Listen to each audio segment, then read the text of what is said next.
Hi, bookflowers! It's Kristen from Perks of a Bookflower, and today I am bringing you my reading rush wrap up. And let me just tell you, the reading rush, it was difficult, but it is Sunday afternoon, the last day of reading rush, and I have finished my fourth book. So I have lots of thoughts on the books that I read, and I'm going to go ahead and kind of just give them to you as concisely as I can. There will be timestamps in the description box below if there's a particular book you're looking for my thoughts on, as well as links to Goodread reviews for the ones that were Netgalley arcs. I always try to give my Netgalley arcs lots of love.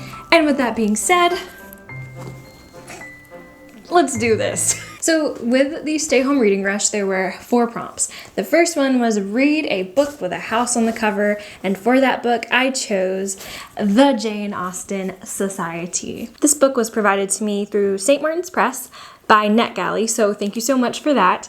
And I ended up giving this book 4 stars. The Jane Austen Society is a historical fiction novel that takes place after World War II that follows the story of a group of ragtag individuals who unite together under a shared love of Jane Austen to restore her final home in the city of Chawton, England. It's very much Guernsey Literary and Potato Peel Pie Society, but imagine if that story took place in a Jane Austen novel.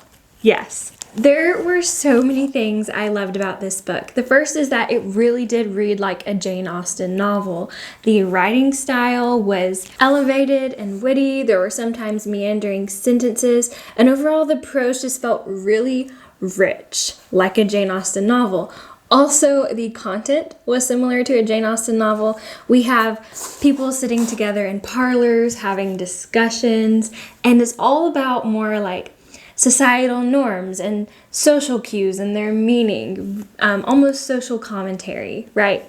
Like a Jane Austen novel. Also, as a huge Jane Austen fan, I adored all of the Jane Austen references and quotes in this novel. It just gave so much bazing to it.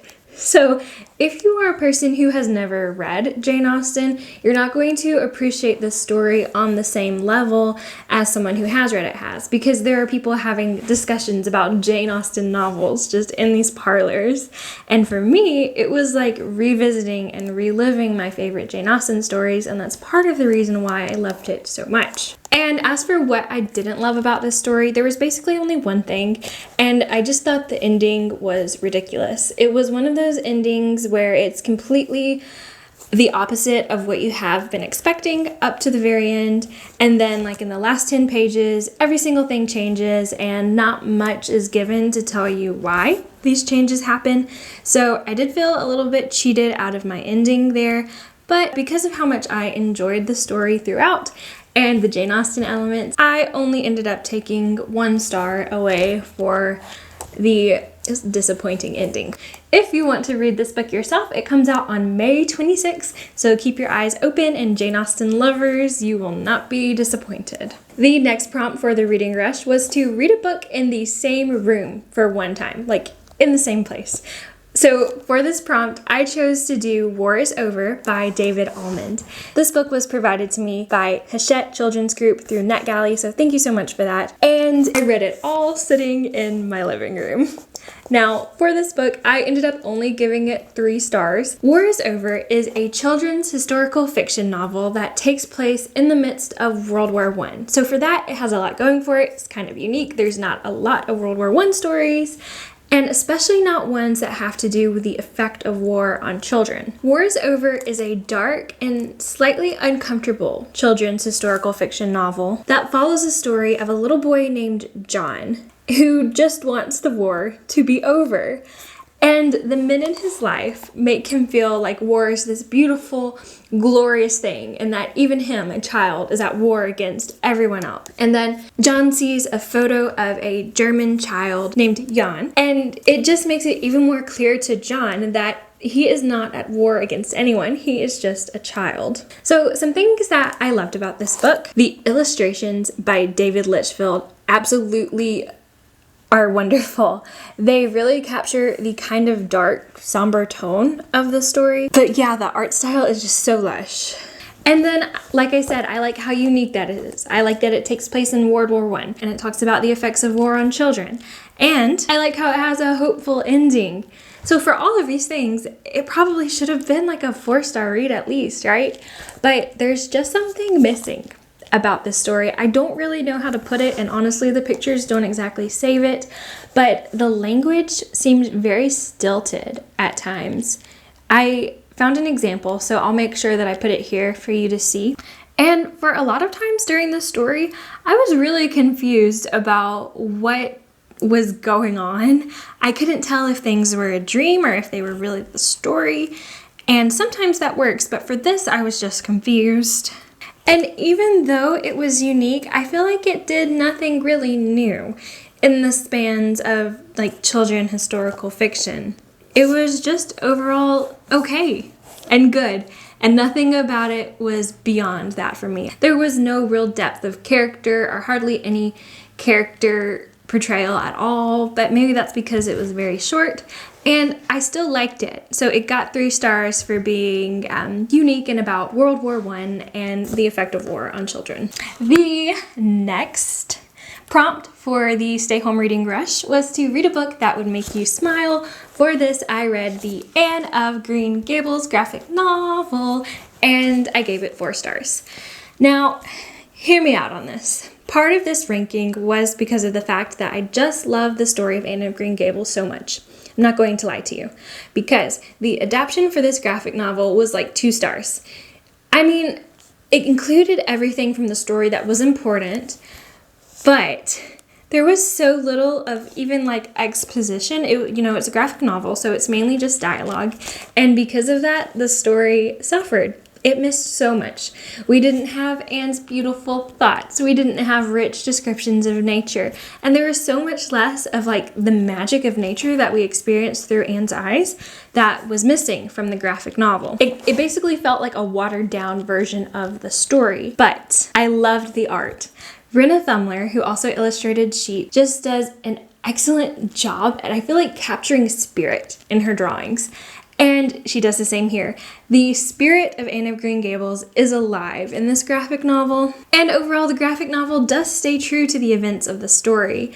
So, because of Brenna Thumler's beautiful images, and because of the fact that we have to keep in mind this is a graphic novel, I gave it 4 stars. And lastly, the 4th prompt for the Stay Home Reading Rush was to read a book that takes place somewhere that you would like to go. And for me, I am dying to go to the bookstore. So I saw that Scribd had Mr. Penumbra's 24-hour bookstore, and I decided that would work perfectly. And then I read it, and my mind was blown. Oh my gosh!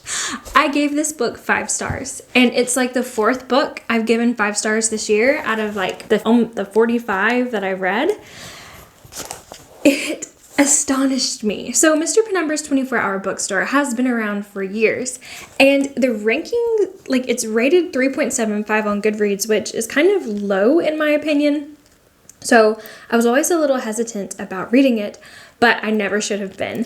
Mr. Penumbra's 24-hour bookstore follows the story of a bookshop and the mysteries that are held within it. There is a cult-like literary society. And really, this story explores the relationship between the past and the present and the influence that it has on books and the stories that we tell. And what I love most of all is the message of the story, which is that we can find immortality through the books that we love and the pieces of ourselves that we find in them and the stories that we tell.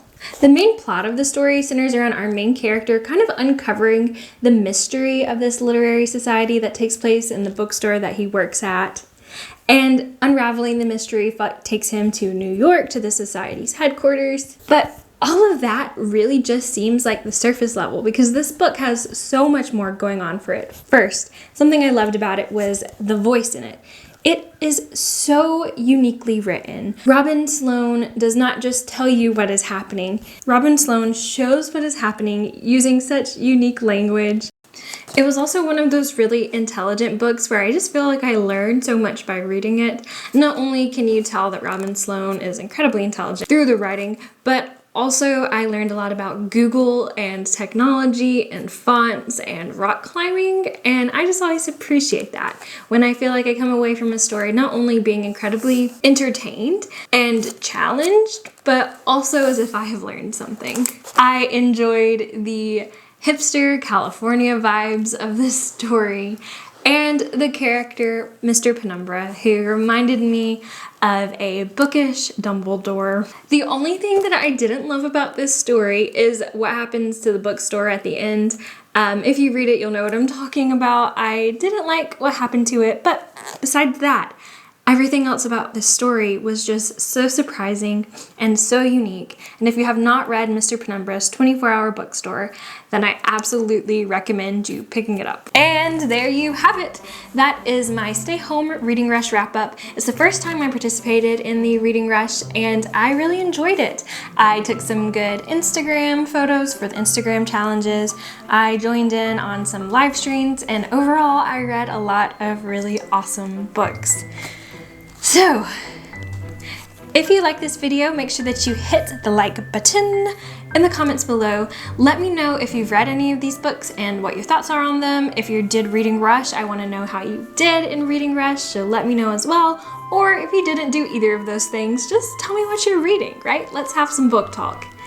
If you haven't subscribed yet, be sure that you hit the subscribe button because I post new videos every Wednesday and Saturday. And yeah, that's going to be it for now, Bookflowers. Thanks for stopping by.